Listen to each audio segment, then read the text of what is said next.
In the 6th century, a violent and oppressive king ruled over the lands of North Wales. We're told that he took his throne with fire and swords, that he terrorised his own countrymen and regularly invaded his neighbours. We're told that he coveted his nephew's wife, but after being reminded of her vows to her husband and his vows to his own wife, he decided to accelerate the whole process of "till death do us part." We're told that he was powerful and malicious, generous yet sinful. He granted lands to several of his churches, yet featured as a glorified supervillain in several saints' biographies. It is fitting then that his reign was ultimately cut short by the deadliest warrior humanity has ever faced. You know his name, you've heard his stories. I'm talking about, of course, disease. This king, Maelgwn, nicknamed Dragon of the Island, ultimately met his match with a plague which had never been recorded before or since. The dragon was not slain by a hero, but was instead just another death to one of the most mysterious diseases in all of human history, one that apparently fell completely out of the historical record, leaving no clues, never to be seen again. This is the mystery of the missing plague.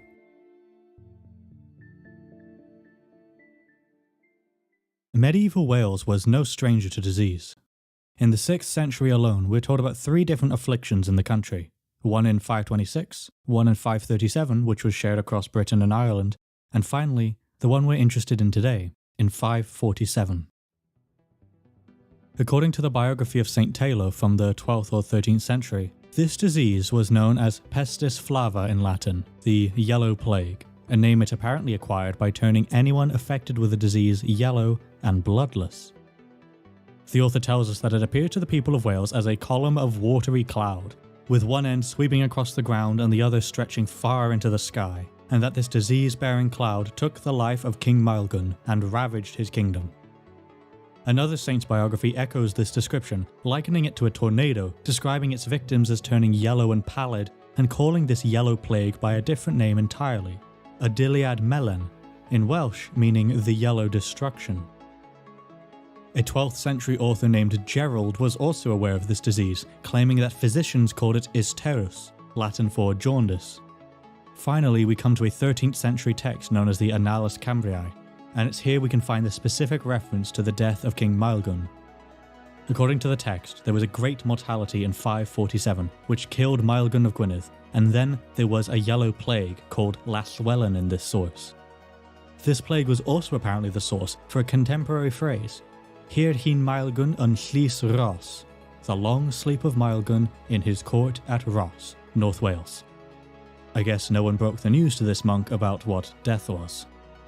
So, as we've seen, in the 12th and 13th centuries, there are several references to a frightening pestilence that swept across Wales like a tornado 700 years prior, turning its victims yellow and pallid.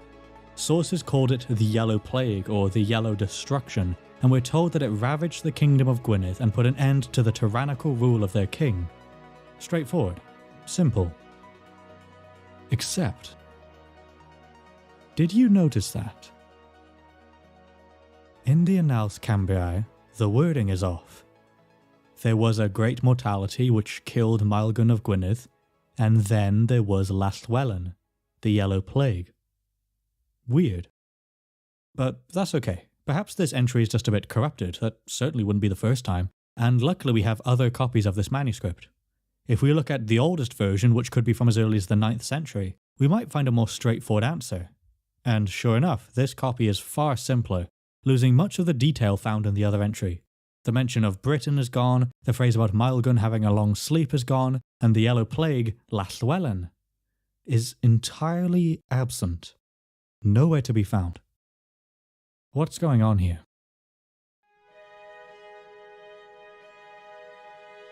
We know that this plague was mentioned in the 12th century, and now it's absent in the 10th, so what else do we have from this time period? The closest we can get to Maelgwn's life is undoubtedly a text written in the 6th century by a very angry monk named Gildas. This man is the source for many of Maelgwn's terrible deeds, alongside a seemingly out-of-place description of his strong arms and tall stature. But while I may now dedicate my free time to writing Gildas and Maelgwn fanfiction, this monk actually wrote too early for our purpose today. Because in his text, Maelgwn is still alive, still with his strong arms, still sinning and bringing shame on the people of Wales, and as the ancient Welsh proverb goes, those who are still alive are not dead. so we'll have to move on. The Historia Brittonum from the 9th century also mentions Maelgwn, but it doesn't seem to say how he died. And then, suddenly, we're brought back to the early 12th century, before Llywelyn was recorded in the Annales Cambriae, and it's here that we have a fascinating book, The History of the Kings of Britain. A book so frequently criticised for its inaccuracy that an author I mentioned earlier, Gerald, claimed that a man possessed by evil spirits suddenly wound up even more possessed when this book was placed upon him, and that the spirits infested the book too. Sadly, the author of this text seems to have only had a single source on Maelgwn, and that was the angry polemic written by Gildas. And yes, if you recall, this was written before Maelgwn died, so no plague is mentioned at all. Although a Welsh version of this text does add that Maelgwn died in a church near his castle in Dyganwy, North Wales. So it's rather quickly become apparent that the Yellow Plague is entirely absent from the older sources. Maelgwn is recorded as dying in a plague, but stories involving his demise to the Yellow Destruction only come about in the 12th and 13th centuries, and even then the sources can't seem to agree on whether Maelgwn died to this or not. The historian J. Kuehl, following all of this, noted that a convincing source for the origin of this Yellow Plague has yet to be found. He does, however, hypothesize that there could have been an older Welsh source that these writers got their information from, citing a potential clue in the fact that the Yellow Plague has numerous Welsh names, which are present even in texts that are otherwise written entirely in Latin. Is there now a lost source for which the author of the Annales Cambriae got his mention of Llywelyn from? Or that the author of the saints' biographies received the name Adiliad Melyn from? We don't know. On the surface, we have a pretty straightforward story that has existed since the 12th and 13th centuries. Maelgwn, the tyrant king of Gwynedd, died in 547 to a yellow plague that destroyed his kingdom. A one-off disease that was never recorded as occurring before or since. However, once we dig deeper, we discover something far more mysterious. That records of this disease are completely missing prior to the 12th century. Instead, the only mention of Maelgwn's death is found in an annal that never mentions a yellow plague at all. Where did this disease come from? Llywelyn, Adiliad Melyn, or Avad Felyn? Or conversely, where did it go? Why did it disappear from the historical record? Or was it never there to begin with? Despite this uncertainty, some historians have gone as far as to attempt to diagnose Maelgwn's condition. Rather than dying from taking a long nap, they believe that they can pinpoint exactly what halted his reign, and perhaps provide us more clues on the exact nature of this historical enigma. To help figure this out, we have to look far to the east, beyond Europe, beyond Asia, all the way around the globe, to the island of Ireland.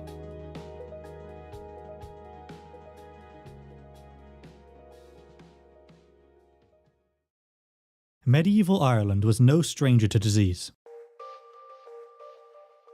In the 6th century alone, we have records of at least 5 different afflictions on the island, and some of these plagues have a very familiar name. Because while the Welsh never again recorded a case of the Yellow Plague, the Irish had their own version to deal with.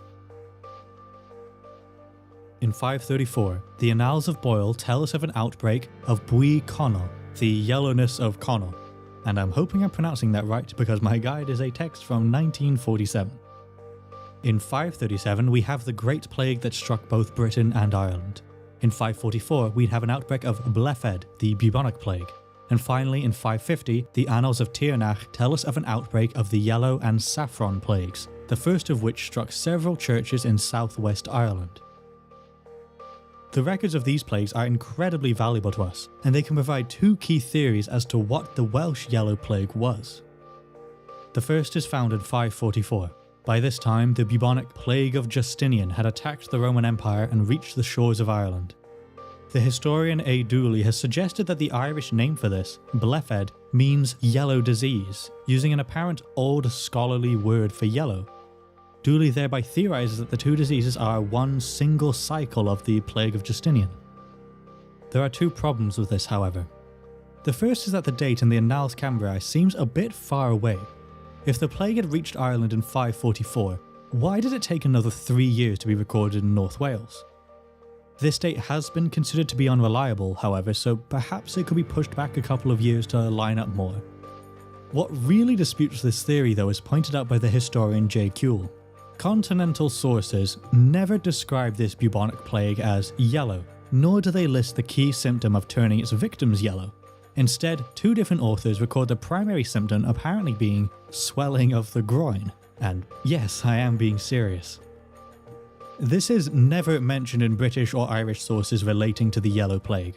To add to this, I have to point out that Blefed and Bui Connell are listed as two separate diseases in the Irish annals. In all, there doesn't seem to be enough evidence to confidently link the bubonic plague to the Yellow Plagues of Wales and Ireland. They seem to be two different diseases entirely. Thankfully, the historian Sir William MacArthur had a different theory. Growing up listening to the stories from the Great Famine, he was familiar with the diseases that followed, such as typhus, but one day he was apparently talking to an old man in Donegal who mentioned something groundbreaking. He told MacArthur that he remembers his parents mentioning another, different disease from the time, one that they called the yellow fever, because it turned its victim's skin yellow. And MacArthur believed he knew exactly what that disease was: relapsing fever. This disease is the cause behind our second theory on what exactly these yellow plagues were.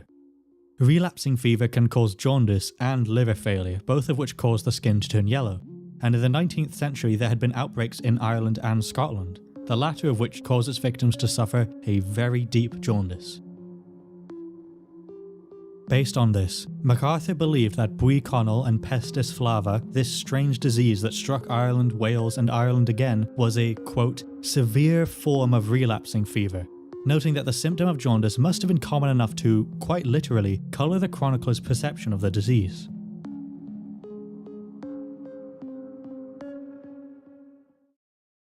In the centuries following its first appearance, the Yellow Plague of Wales would form a much more mythical picture, and with all of the confusion we've seen, it's really not that surprising.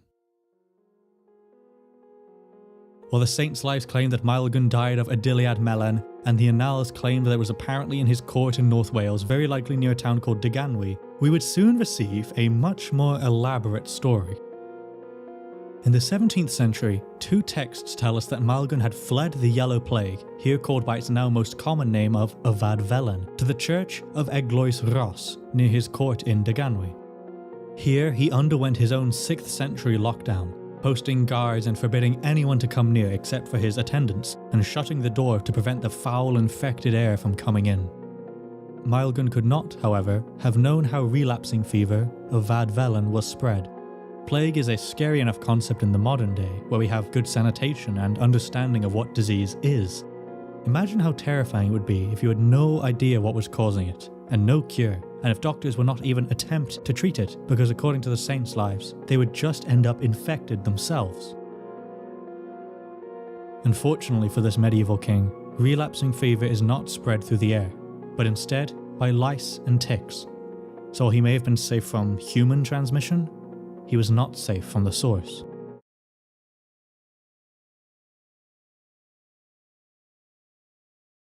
We're told that Maelgwn ultimately became infected in an odd way, by looking through a hole in the church door, allowing the foul air to strike him.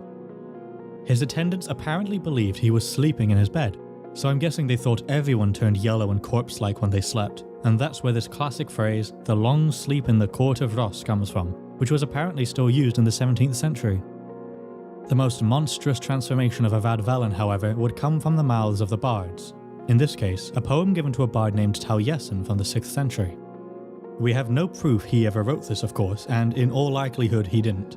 Until 1973, it wasn't even known if this was real, as it had only been preserved in a lengthy manuscript created by a man named Iolo Morgannwg, who had an unfortunate habit of inventing things like these.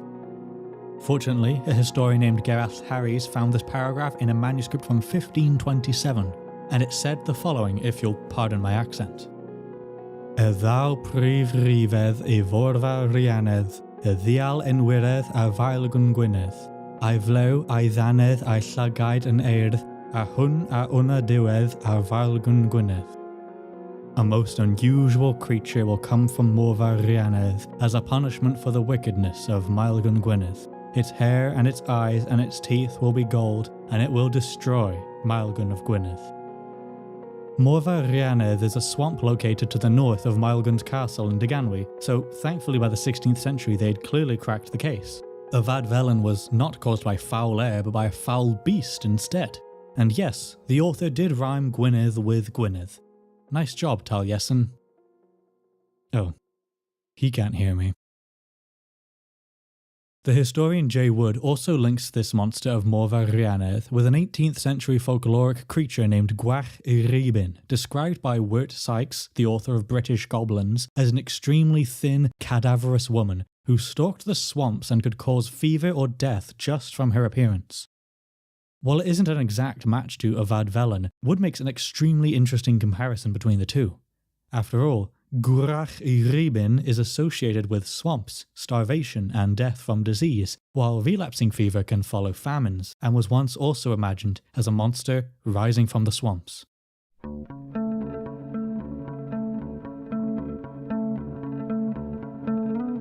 Avad Velen is one of the strangest and for a time most mysterious diseases of the medieval era. No one at the time knew the true cause of Maelgwn's demise. Until 1947, long after we understood the nature of what caused disease, historians generally assumed it was just the bubonic plague, an opinion that's still sometimes held today. But the dates have never lined up very well. The continental sources never mentioned anyone turning yellow, the Welsh and Irish ones never mentioned any bubonic swellings, and the Irish even called these diseases by two entirely different names. MacArthur's theory, born from the horrifying stories of the destruction Ireland faced in the 19th century, is our most robust theory. A particularly virulent outbreak of relapsing fever, whose jaundice-causing symptoms were so potent that it became the sole identifying factor across 2 islands and 2 languages.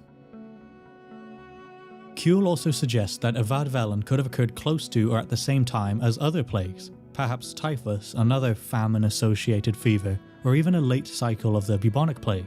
All of this could easily contribute to a massive sense of confusion from later medieval chroniclers. While it's true we don't have any sources referencing the Yellow Plague in Wales until the 12th century, the variety of names it was known by suggests to Kuehl that there was an older source, perhaps several. After all, these sources called them by 2 different names, 3 if you include the Latin one, and by the 16th century a third name cropped up, Avad Velen. Where did this come from? Where did any of these come from? Kuehl ends his analysis with one final brilliant note, that after all of this, 20th century historians will claim that a yellow plague swept across 6th century Europe, despite the fact that we only have mentions of it in Ireland and Wales, and that those records are from hundreds of years later, and that we have no idea what their source is. He then cites one of these historians he's criticizing directly, with the exact book and page number. I had to travel down to Cardiff to get access to this because, believe it or not, Wales and Medicine 1973 was not an international bestseller, but this made it absolutely worth it. I can only aspire to be this petty. In the end, we will probably never know for certain what Avad Velen was, nor where these Welsh sources got their information from. I was fired from my job as a doctor for making up diseases for my patients to have, so I suppose it's always a possibility, and I don't think it's my fault that liver exploditis doesn't exist. Avad Velen, Llywelyn, or Adiliad Melyn was not remembered as an invisible disease silently turning its victims yellow and bloodless, but instead as a destructive column of water, a tornado, and a literal monster rising out of a swamp. I do find this connection quite interesting though. Why did the monster come from Morfa Rhianedd? Is there perhaps some truth to the creature emerging from the swamps of North Wales, not in the form of a tangible being, but as something far more terrifying? Millions of tiny, invisible creatures, spreading a disease that at the time must have seemed like it had no cause, no cure, and no escape. Thank you for watching.